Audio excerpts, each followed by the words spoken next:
ఈరోజు భూపాలపల్లి సింగరేణి కాలనీస్కి సంబంధించినటువంటి OC2ను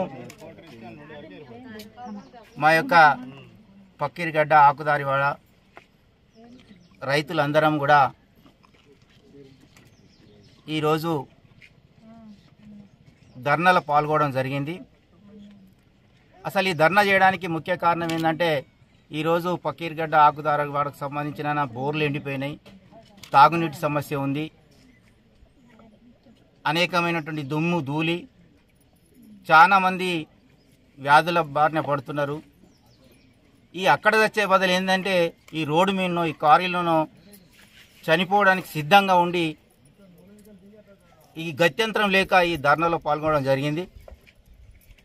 అదేవిధంగా సింగరేణి కాలనీస్ ఈ OC2 ప్రాజెక్టు ప్రారంభ సందర్భంగా అనేక వాగ్దానాలు, అనేకమైనటువంటి హామీలు ఇచ్చి ఏ ఒక్క హామీని నెరవేర్చకుండా కాలయాపన చేస్తూ రైతులను ఇబ్బంది పెడుతూ రైతులు దినదినంగా వ్యాధుల బారిన పడుతూ ఆర్థిక నష్టంతో చాలా మంది చనిపోతున్నారు, అనేక మంది వలస వెళ్తున్నారు.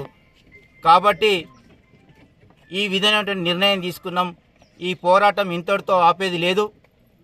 చావో రేవో తెలుసుకోవాల్సిన సందర్భం పరిస్థితి ఉంది. కాబట్టి మేము మరొకసారి పక్కీర్గడ్డ ఆకుదారివాడకు సంబంధించిన రైతుల పక్షాన సింగరేణి యాజమాన్యానికి విజ్ఞప్తి చేస్తున్నాం. ఆ రోజు కూడా మేము గతంలో KTK 2 ఇంక్లైన్ ఉండే, 1 ఇంక్లైన్ ఉంది, 6 ఇంక్లైన్ ఉంది, 5 ఇంక్లైన్ ఉంది. ఒక్కొక్క కుటుంబం ఇక్కడ కూర్చున్న కుటుంబం 20 నుండి 10 నుండి 30 ఎకరాలు ఇచ్చిన కుటుంబాలు ఉన్నాయి. ఆ రోజు 2000కు 4000కి ఎకరం ఇస్తే ఈరోజు అది 4 కోట్లు 5 కోట్లు అయింది. ఇచ్చిన రైతులు రోడ్డున పడి భిక్షాటన చేస్తున్నారు. ఎవరైతే ఇయ్యని రైతులు ఉన్నారో ఈరోజు దర్జాగా బతుకుతున్నారు, ఉద్యోగాలు వచ్చినాయి, వాళ్ళ కుటుంబాలు బాగున్నాయని తెలియజేస్తూ ఇకనైనా కాలయాపన చేయకుండా ఆకుదారివాడ పక్కీర్గడ్డకు సంబంధించిన భూములు, ఇండ్లు PNAC వెంటనే నష్టపరిహారం చెల్లించాలని రైతుల పక్షాన డిమాండ్ చేస్తూ మొన్ననే మేము GM ఆఫీస్లో GM గారితో మాట్లాడి మాకు అన్ని విధాల మీరు సర్వే చేసిండ్రు, మీరు లబ్ధిదారులను గుర్తించిండ్రు, PN వేయడమే ఆలస్యం ఉందని మేము విన్నవించుకున్నాం. ఈ ప్రాజెక్టుకు గతంలో మేము 26 రోజులు బంద్ చేస్తే అప్పటికప్పుడు డైరెక్టర్లందరూ కూడా 22 కోట్లకు అప్రూవల్ చేసినారు. సంతకాలతో సహా మేము ఆ రోజు ప్రదర్శించడం జరిగింది. వీళ్ళు కలెక్టర్ గారికి ఇచ్చిన రిక్వెషన్ కూడా ప్రదర్శించడం జరిగింది. ఎక్కడా కూడా ప్రతి ఒక్క అంశంలో కూడా సింగరేణి కాలనీస్ తప్పిదం చేసుకుంటూ పేద రైతులను ఇబ్బంది చేసుకుంటూ ఈ యొక్క ప్రాంతాన్ని బొందలగడ్డ చేసుకుంటూ వారి ఇష్టానుసారంగా వెళ్తున్నారు. కాబట్టి మేము ఈ యొక్క ఉద్యమాన్ని కొనసాగిస్తాం.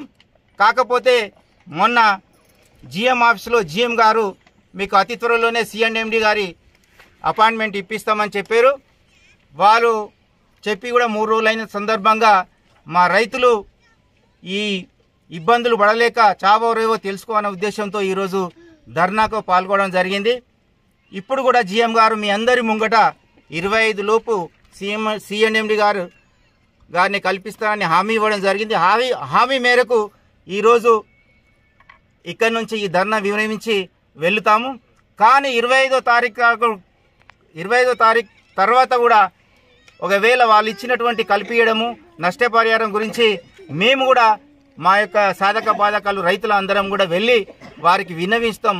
అప్పుడు కూడా ఒకవేళ కల్పియకపోయినా, ఒకవేళ C&M గారు స్పందించకపోయినా మా యొక్క ధర్నా అయినా లేకపోతే OC2 నిరవధికంగా బంద్ చేయడం అన్నా చావో రేవో OC2 మైల్నే తెలుసుకుంటామని తెలియజేస్తూ ఈ యొక్క పోరాటం కొనసాగింపే కానీ మా నష్టపరిహారం వచ్చే వరకు కొనసాగుతామని తెలియజేస్తూ ఈ ధర్నాలో పాల్గొన్న రైతులకు, ఈ కార్యక్రమానికి అటెండ్ అయినటువంటి పత్రికా సోదరులకు అందరికీ కూడా నా హృదయపూర్వక నమస్కారాలు తెలియజేస్తున్నాను.